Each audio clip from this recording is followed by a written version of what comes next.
사도신경으로 신앙 고백하시겠습니다. 나는 전능하신 아버지 하나님 천지의 창조주를 믿습니다. 나는 그의 유일하신 아들 우리 주 예수 그리스도를 믿습니다.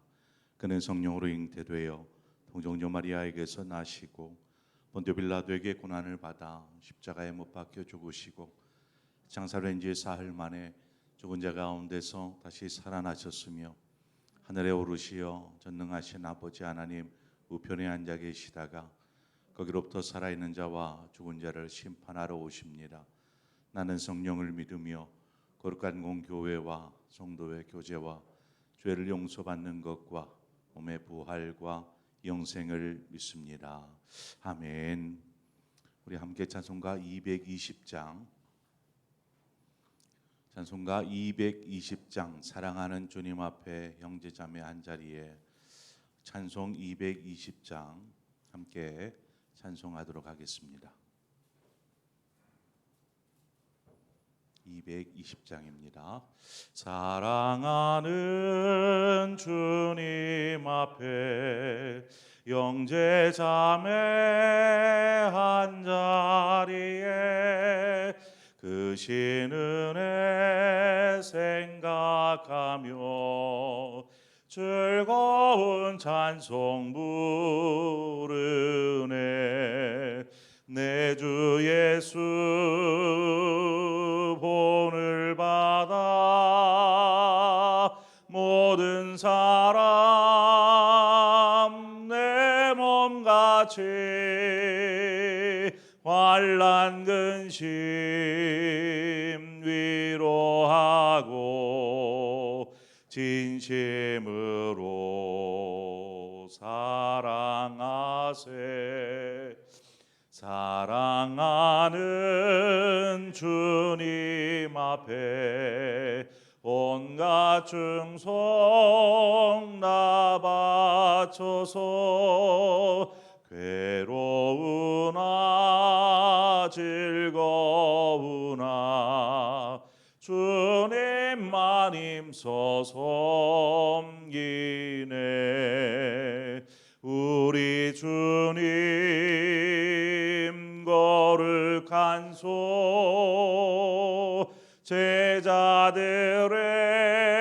제자들의 발을 씻어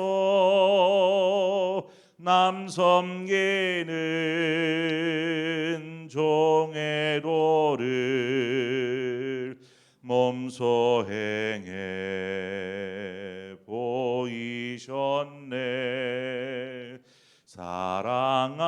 사랑하는 주님 예수 같은 주로 섬기나니 한 피 바다 한 몸 이룬 형제여 친구들이여 한 몸같이 친밀하고 마음으로 하나 되어 우리 주님 크신 뜻을 지성으로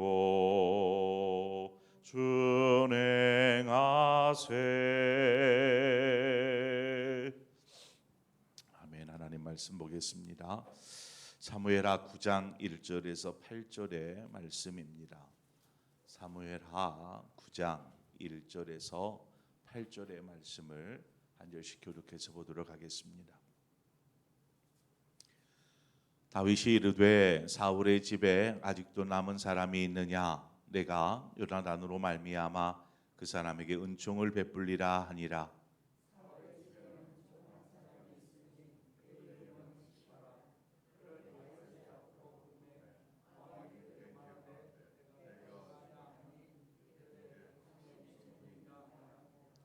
왕이 이르되 사울의 집에 아직도 남은 사람이 없느냐? 내가 그 사람에게 하나님의 은총을 베풀고자 하노라 하니 시바가 왕께 아뢰되 요나단의 아들 하나가 있는데 다리 저는 자니이다 하니라.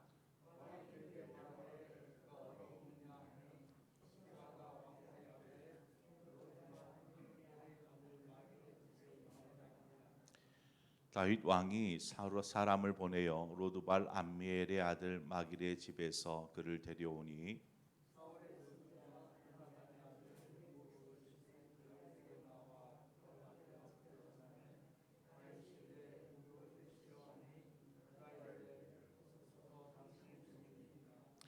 다윗이 그에게 이르되 무서워하지 말라. 내가 반드시 내 아버지 요나단으로 말미암아 내게 은총을 베풀리라.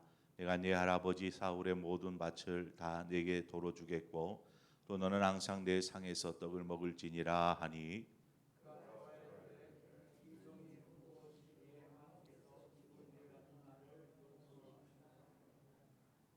아멘. 우리는 많은 사람들과 관계하면서 살아갑니다. 사람마다 뭐 관계의 정도, 친밀함의 차이는 분명히 있을 테지만 뭐 관계가 좋은 관계일 수도 있고 그렇지 못한 관계의 사람도 있을 것입니다. 여러분 주위의 사람과 좋은 관계를 이루면서 살아가고 있는지 한번 돌아보시기 바랍니다. 사람은 믿을 대상이 아니라 사랑해야 될 대상이다라는 말이 있습니다. 사람을 믿었다가 큰 어려움을 겪게 되기 때문에 그렇죠. 사람은 뭐 신뢰하는 관계, 가까워지는 그렇게 신뢰가 쌓이고 믿을 만한 상대가 되면 그때에는 자신의 비밀 혹은 또 그 사람을 신뢰하여 뭔가를 또 약속을 하기도 하고 이러한 일들이 일어나지 않습니까? 그런 나중에 오히려 그 믿음이 깨지고 큰 어려움들을 겪게 되는 관계들을 많이 보게 됩니다. 우리가 살아가면서 이처럼 사람을 믿었을 때에 내가 저 사람을 믿었었는데 하면 나중에는 믿는 도끼에 발등 찍힌다라는 말처럼 돌아오는 것이 좋은 선한 것들이 아니라 좋지 않은 것들이 돌아올 때가 참 많이 있습니다. 그래서 사람은 믿을 대상이 아니라 사랑해야 될 대상이라는 것이죠. 우리가 믿을 대상은 사람이 아니라 하나님밖에 없습니다. 믿음은 왜요? 하나님은 변하지 않는 분이시기 때문입니다. 늘 언제나 신실하신 분이시기 때문에 하나님을 믿는 것입니다. 그리스도인은 그러면 사람들과 어떤 관계를 이루면서 살아야 할까요? 어떤 관계? 아니 믿을 대상은 하나님이고 사랑하며 관계를 세워가야 되는데 어떻게 이러한 관계를 세워갈까? 오늘 우리가 말씀을 통해서 좀 살피고자 합니다. 관계라는 것이 얼마나 중요한 것인지 우리가 앞장에서 살폈던 것처럼 다윗이 가나안 땅 주변에 있는 여러 세력들, 대적들을 다 물리칩니다. 그리고 이제 어떻게 보면 대외적으로 평안이 찾아왔고 또 이스라엘 안 대내적으로도 여러 가지 행정을 정리하는 그러한 일들을 하죠. 행정 조직을 하고 이것들을 정비하는 일들을 마칩니다. 그렇게 함으로 이스라엘의 평화가 찾아오는 것이죠. 안정과 평화가 찾아온 이스라엘 왕이 된 다윗이 그 상황에서 무엇을 생각하냐면 사울의 집을 생각합니다. 오늘 본문에 보니까 사울의 집을 생각했다라고 말하는데 젊었던 다윗의 시절 그 10대 20대의 다윗의 삶이 어떠했습니까? 사울 때문에 10년여간 도망하던 삶을 살지 않습니까? 사울이 자신을 죽이려고 10년 동안 쫓아다녔던 어떻게 보면 다윗에게 있어서 사울은 원수와 같다라고 말을 해도 아마 과언이 아닐 것입니다. 10년 동안 죽도록 쫓아다녔는데 죽이려고 오죽하겠습니까? 그런데 이스라엘의 평화가 찾아오자 다윗이 맨 먼저 사울의 집을 생각합니다. 이가 갈려서 그랬을까요? 구족을 멸해야지 이러한 마음이었을까? 아니었습니다. 그것은 사울의 아들 요나단과 했었던 그 약속 때문이었습니다. 요나단과의 약속을 이제 살피기 전에 우리가 먼저 좀 사울과 다윗의 관계를 조금 더 되짚어 보고자 합니다. 다윗에게 사울은 어떤 사람이었을까? 우리는 아무리 생각해도 원수 같은 관계라고 그저 쉽게 생각하는데, 다윗은 한 번도 사울을 원수, 이러한 관계, 이러한 사람이라고 언급하지를 않습니다.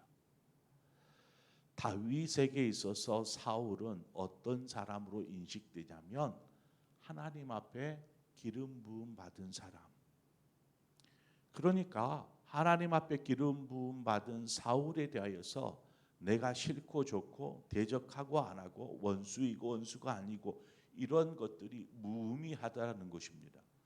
다윗에게 있어서 기름 부음 받은 자라는 것은 사람의 통제가 아니라 하나님의 통제를 받는 사람이라고 인식하기 때문에 그렇습니다. 이제 다윗도 왕이 되어서 기름 부음 받지 않았습니까? 사무엘로부터.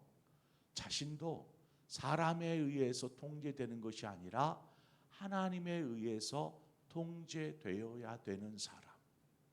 그래서 설령 죄를 범하면 사울이 자신에게 뭔가 죄를 범하고 잘못을 행하였을 때 그것에 대하여서 다윗 스스로 그것을 정죄하지 않습니다. 그것은 하나님이 해야 될 몫이다라는 것이죠. 하나님께 맡겨드리는 것입니다. 그래서 늘 하나님 앞에서 사람을 상대하는 것이죠. 왕이 되어서도 마찬가지입니다. 사람의 말들, 사람의 의견, 시선, 이것이 두려운 것이 아니고 하나님이 두려운 것이죠. 그래서 하나님 앞에서 스스로 공정하고 공평하며 정의롭게 행하는 것입니다. 그러니까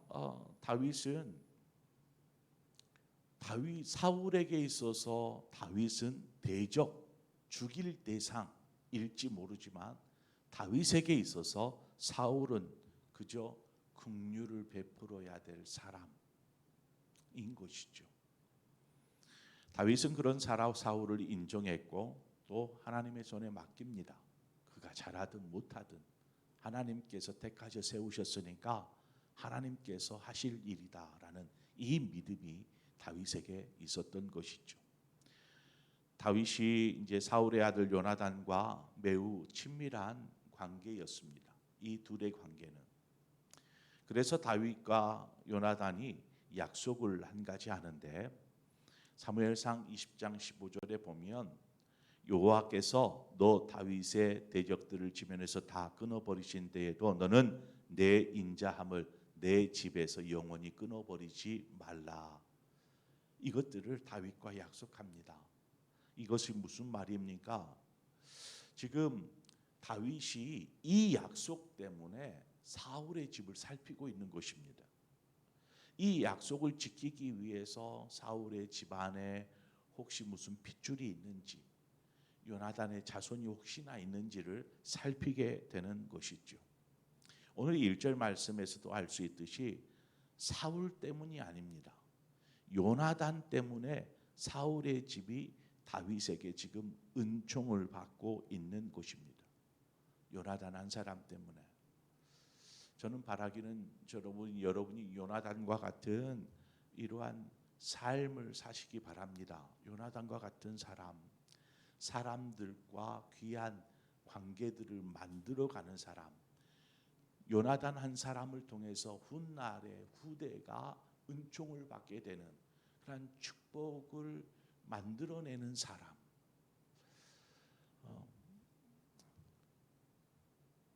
여러분을 통해서 다른 사람들이 은총을 받을 수 있다면 이것이 얼마나 귀한 일이겠습니까? 무엇보다도 우리 한 사람을 통해서 우리의 가정이, 우리의 가문이 은총을 받을 수 있다면 이거 너무나 큰 놀라운 축복이 아니겠습니까? 요나단은 하나님의 뜻이 다윗에게 있다라는 것을 알고 있었습니다. 그리고 그것을 인정합니다.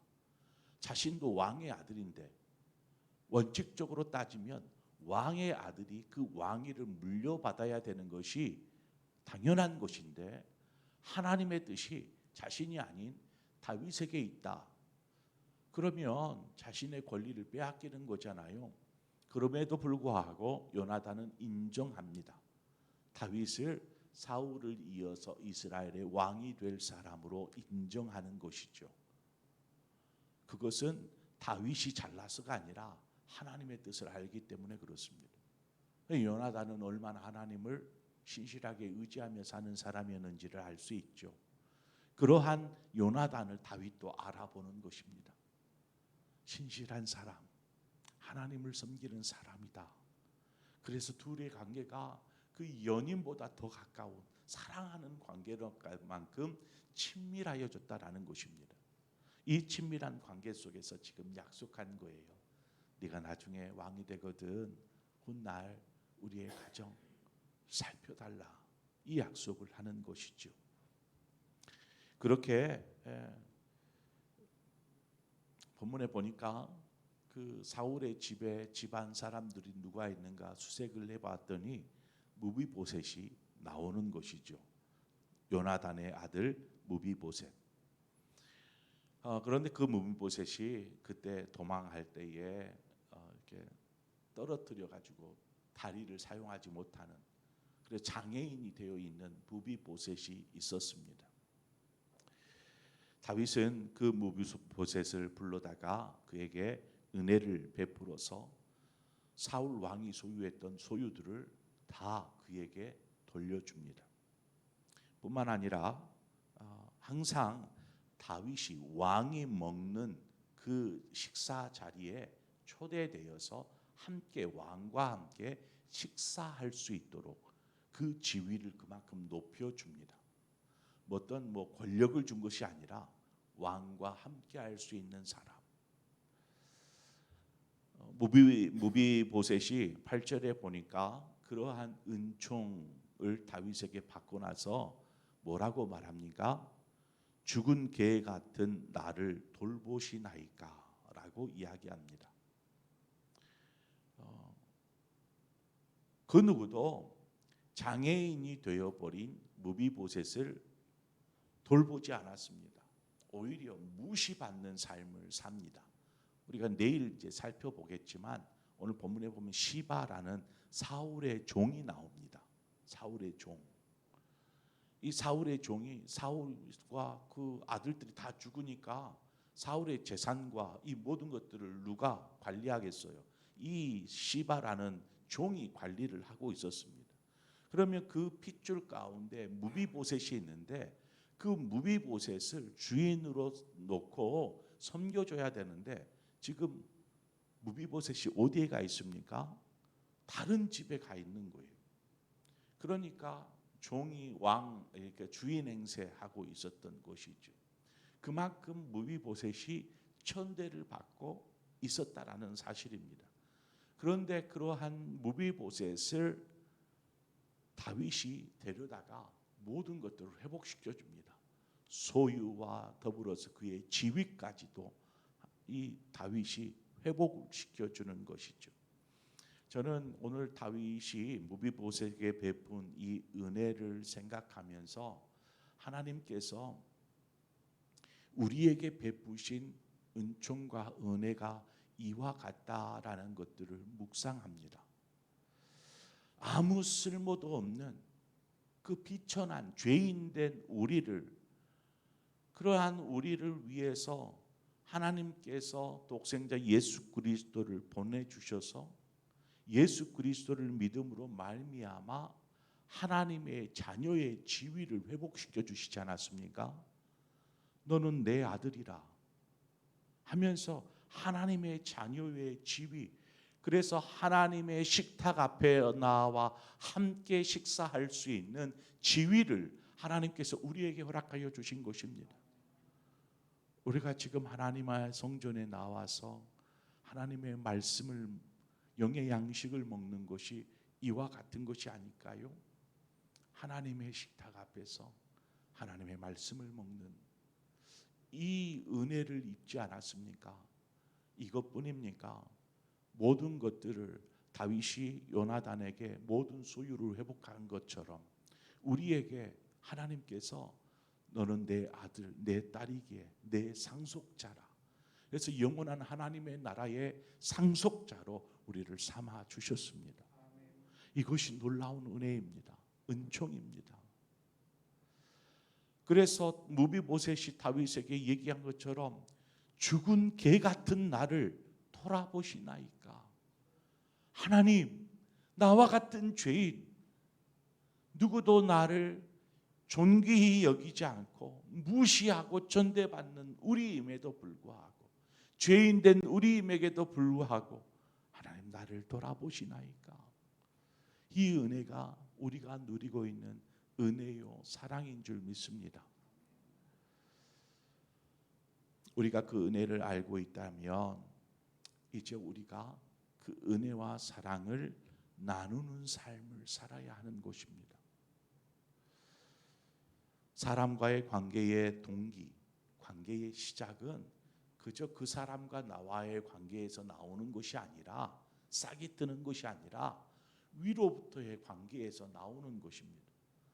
하나님과 우리와의 관계에서 그 사랑과 은혜를 마음껏 받은 우리가 옆에 있는 사람, 성도, 이웃과의 관계의 동기가 되는 것입니다. 사랑과 은혜를 받으니까 옆에 있는 사람과의 관계도 사랑의 관계, 은혜를 베푸는 관계가 만들어지는 것입니다. 그저 위로는 아무런 관계 없이 그 사람과 관계하다 보면은요, 그 관계는 흐트러지게 되어 있습니다. 사람들은 막 사랑하고 베풀기보다는 이기적이거든요. 자기만을 원하고 자기가 원하는 것, 자신에게 이익이 되지 않으면 그 관계 깨트립니다. 나한테 손해만 되는데 무슨 관계를 이어갑니까?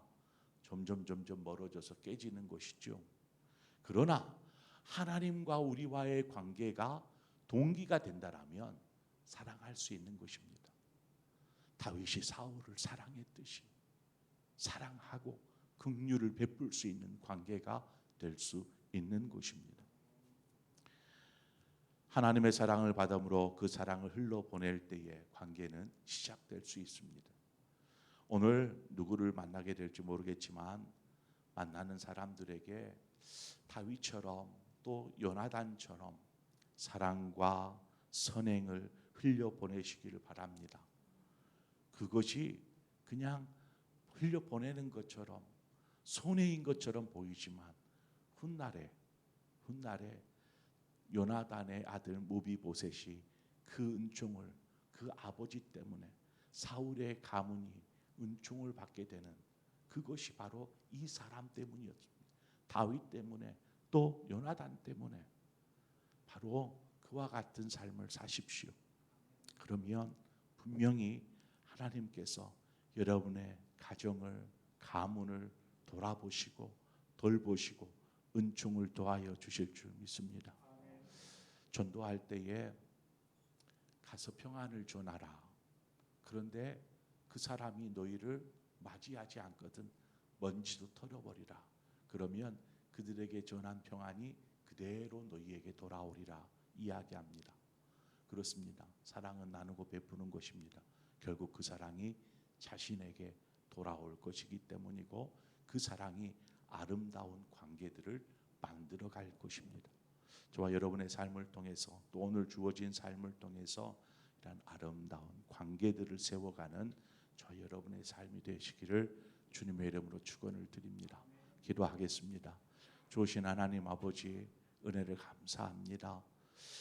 오늘 우리가 말씀을 통하여 살폈던 것처럼 하나님께서 죄인된 우리를 얼마나 사랑하셨는지 우리를 다시금 품어주시고, 왕의 식탁에 함께 더불어 먹을 수 있는 그 지위를 우리에게 허락하여 주셨을 뿐만 아니라 영원한 하나님의 나라의 상속자로서 우리를 삼아주신 것을 감사합니다. 하나님의 그 크시고 놀라운 사랑과 은혜를 받은 우리가 이제 사람들에게 이 사랑과 은혜를 흘려보내기를 원합니다. 그전이라면 그저 이기적인 모습으로, 그러한 마음으로 사람과 관계하였을 터이지만 이제 하나님의 사랑과 은혜를 받고 보니 다 긍휼을 베풀 수 있는 사람, 사랑해야만 하는 사람, 이러한 사람들에게 이러한 관계들을 세워감으로 우리가 우리 주변에 좋은 관계들을 만들어가는 우리 모두가 되게 하여 주시고, 혹여 우리가 당하고 어려움에 처하는 이러한 일들이 있을 때마다 하나님께서 위로하여 주시되 또 그것이 그대로 우리 안에 축복으로 돌아오게 될 줄 믿습니다. 이처럼 아름다운 관계를 위해서 다윗처럼, 요나단처럼 은혜와 사랑을 베풀 줄 아는 믿음의 삶을 살게 하여 주옵소서. 예수님의 이름으로 기도합니다. 아멘. 오늘 이 시간에 우리 함께 기도할 때에 우리 교육자들을 위해서 오늘은 함께 기도해 주시기를 바라고, 또 우리 기름 부어 세운 주의 종들, 우리 항전 직분자들을 위해서 함께 기도하시기를 바랍니다. 그래서 우리 교회가 좀 든든히 세워져 갈 수 있도록, 이제 여름 휴가 시즌이 끝이 나면 이제 하반기가 시작이 됩니다. 그런데 하반기는 굉장히 짧아요. 두세 달 지나면 이제 11월 되어서 교회의 한 회가 마치게 됩니다. 이제 짧은 남은 시간, 우리가 표로 세웠던 희년 다시 시작하는 해, 하나님 이 주제에 맞춰서 우리 교회가 신앙 안에서 다시 회복되어지는 것을 저는 꿈꾸고 기도하며, 또 남은 3개월여간을 우리가 그렇게 힘써 나아갈 것입니다. 우리가 그러기 위해서 우리 사역자들과 또 우리 황준 직분자들, 우리 기둥되는 우리 직분자들이 그 몫을 잘 감당해야 할 줄 믿습니다. 우리 그 위해서 기도해 주시고, 우리 다음 세대를 위해서 더불어서 기도해 주시기를 바랍니다. 오늘 말씀을 생각하면서 주신 말씀 붙잡고 기도하고, 또 제가 전달한 기도의 제목을 가지고 기도하시다가 또 여러분 각자의 기도의 제목으로 기도하시고 자유롭게 돌아가시기를 바랍니다. 함께 기도하겠습니다. 좋으신 하나님 아버지, 은혜를 감사합니다. 오늘도 하나님의 은혜와 또 하나님이 우리에게 베푸신 그 사랑들을 묵상합니다. 하나님께서 우리에게 베푸신 그 놀라운 사랑, 그 사랑이 얼마나 크고 놀라운